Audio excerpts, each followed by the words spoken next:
Hi, Danielle Jackson. Thank you so much for joining me for 3 Minutes of Real Estate.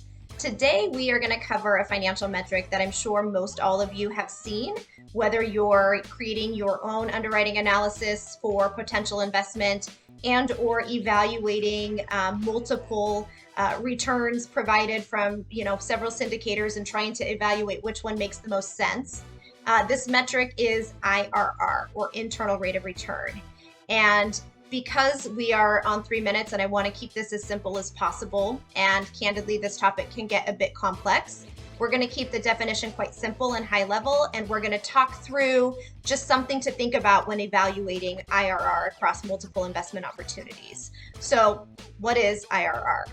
Most basic, it is a calculation that shows anticipated growth of an investment on an annualized basis. And what it is taking into account is future cash flows, taking in time value of money. So the argument for IRR, and it has been for a long time now, is it can be really challenging to predict future cash flows. So the predictability and the weight that one gives IRR, they should maybe tread lightly. And what you will see included from many sponsors or syndicators, if that's what you're looking to evaluate, you'll see some type of a sensitivity analysis or kind of stress test for IRR.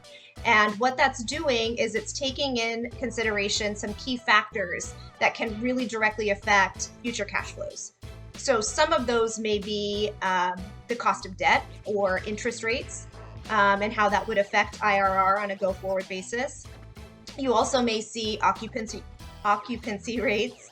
We all obviously know rental income is the highest line item, so how occupancy could affect future cash flows. And if you are looking at multiple sponsors currently and you're trying to evaluate which would be the best investment, make sure that when looking at IRR alone that you are taking into consideration the risk return profile for each. IRR does not take that into consideration, and you may be looking at apples and oranges. So if you're evaluating a bit of a riskier asset or asset class type, you may be looking to achieve a higher IRR, and rightfully so. If you're a bit more risk averse, a bit of a more stable asset, so to speak, a lower IRR you might be comfortable with. So don't just look at IRR alone and just take the higher of the two until you really deep dive and understand that you're comparing two like-kind investments.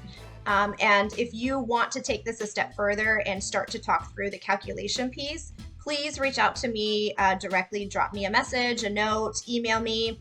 Be happy to walk through that with you together just to kind of help build your toolbox, so to speak, as you personally evaluate and underwrite these different investment opportunities. So thank you again for joining me, and I hope you tune in again next time. Have a great day.